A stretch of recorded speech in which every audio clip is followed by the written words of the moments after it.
while Incineroar doesn't have those and is at the very highest a mid tier because of it, while Yoshi fluctuates around the high tier. All right, yeah, we're gonna get right into the match. I'm basically saying that Incineroar is bad Yoshi. Don't at me.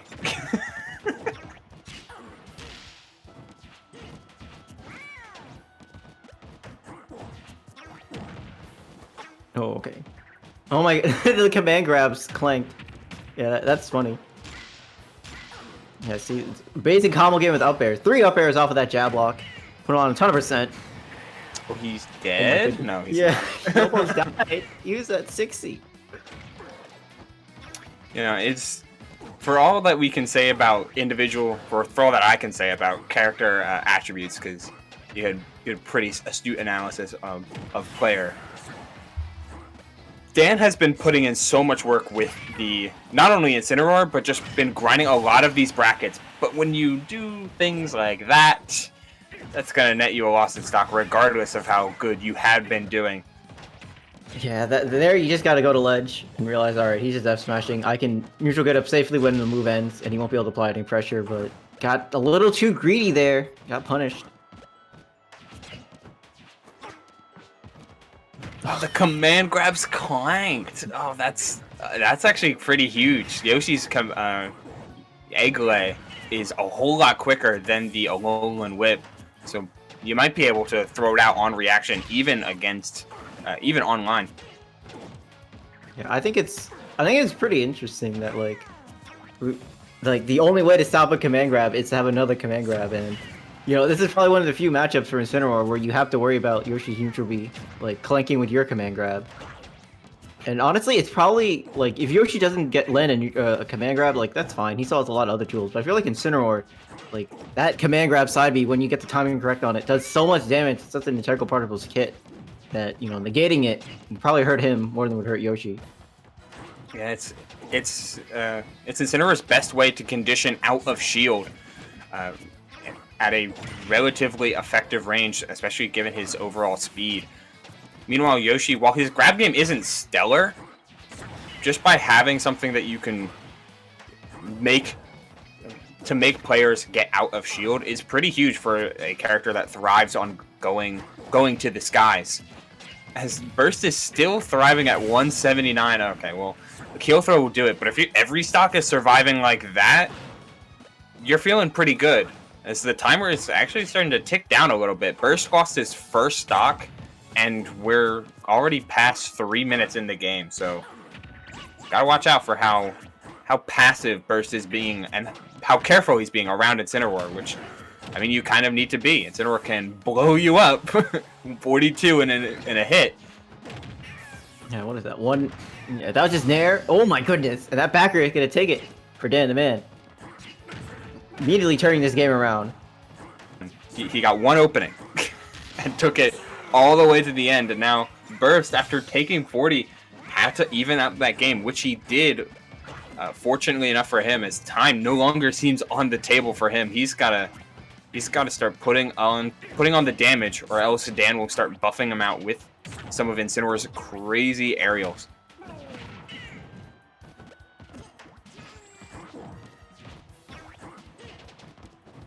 I really like how Dan's playing around this platform. Like, he's not necessarily using it aggressively or defensively. He'll just jump on it and then jump off. He'll run off one side, then double jump back to get on it. Like, it's nothing crazy, but it's at the very least a way to cover more space against a character that is natively gonna be throwing out aerials. Oh, does Incineroar still have revenge? Yes. Oh, okay, yeah, that answers my question. Because I know if you grab and throw Incineroar, it gets rid of it, but I didn't know if Yoshi's command grab counted, and I guess it doesn't. Yeah, that's weird. It doesn't. Huh. I guess maybe it's not the grab then that gets rid of it, but the throw. That's what the in-game check is looking for. Yeah, that's how it's coded, like looking for a throw, not an egg. Yeah, oh, that's so... That's interesting. Maybe it's not like incredibly depth, like it's not a ton of depth, but it is interesting.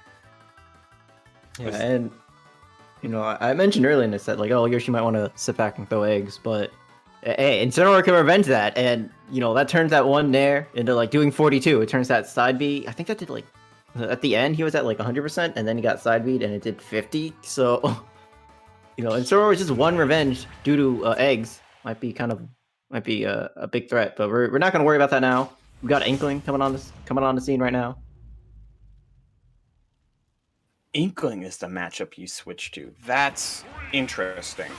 A word I've been using more and more as this set has gone on, but Inkling can invalidate characters. Inkling can be crazy and do all of the things that characters really don't want her to do. The character vomits damage, is so hard to hit.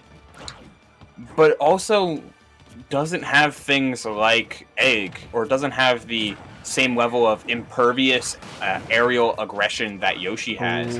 That makes Yoshi really good at running away. Inkling has to interact with Incineroar at a near constant level, which can be tricky, especially with a character with the frame 3 grab. You're almost always so close to death. Yeah, maybe this is just for the added offstage game. Like, Inkling back air is very good. Their uppy allows them to go super far off stage to try to get these gimps. And not only that, but even if that doesn't work out, the ledge trapping with a bomb combined with down smash, it's so good. It can be really hard for characters to get around that. Man, Incineroar kind of looks like Big Bird. But I completely yellow ink. I completely agree though. Like, Inkling can have a lot more success edge guarding. Having a kill confirm is pretty clutch, particularly like usually up throw up air has a pretty big window against heavies or slower characters, of which Incineroar is both. Take a look at Snake as another example. But I just look at it and think, oh man, this seems so volatile for Inkling, while Incineroar can take quite a bit of punishment, and if he can get out of these windows. Also, how did he escape the bomb? Yeah, I don't know what happened. It exploded, but it didn't hit him. I don't know what happened. He took it right to the chest and said whatever. Yeah. Do you remember that there's like a Sun and Moon thing where it says like, oh, Incineroar is great with kids? I do remember that. Yeah, it's just like, Incineroar is great with kids. Side B's Inkling, and sends them across the stage. Yeah, look at that. The kids love it. Look at that. Inkling's a squid. It's okay. Yeah, it's also a kid. It's both. So. Shout out to the post-apocalyptic France that Splatoon is going to be occupying. Rest in peace, Eiffel Tower. Alright. The trick begins now. Burst, how do you kill? This is about the percent I think that up throw up air killed at last time, but you're also trying to space out Incineroar, and yeah, now you're playing back throw the game. Yeah, back now air definitely. Yeah, now that up throw is definitely out of percent range. You're looking for, like you said, back throw, maybe a roller kill, or just like a raw F smash read or something. Or back air too. Back air. Back air the game sometimes. It's the game plan that Inkling has to play in some more frustrating matchups, or particularly when they're down. But if they get this flow going, usually just one grab is all it takes, or like a dash attack and a straight aerial, everything can start to unlock and damage can really start to pile up. I mean, 63 in a blink of an eye, and no ink is even on them. Imagine with ink.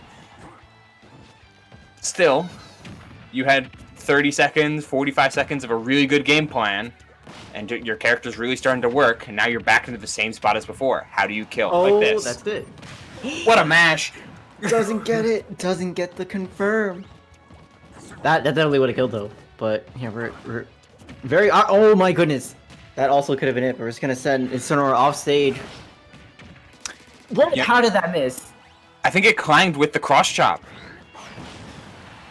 And he goes for the ballsiest hold down of his life, but Dan keeps his stock alive and finds himself at the perfect position against Inkling.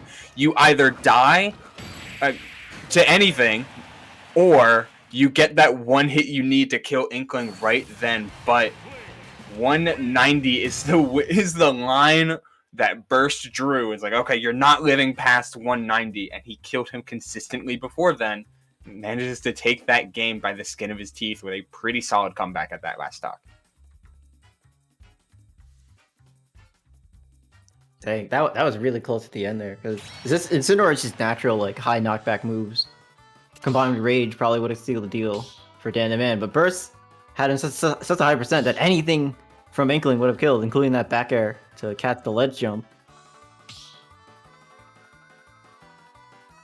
I don't think we're gonna see. I don't think we're gonna see a character switch. I think that was mostly a stage counter pick coming out from DanTheMan.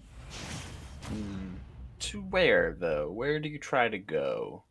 Town? Maybe it Smashville.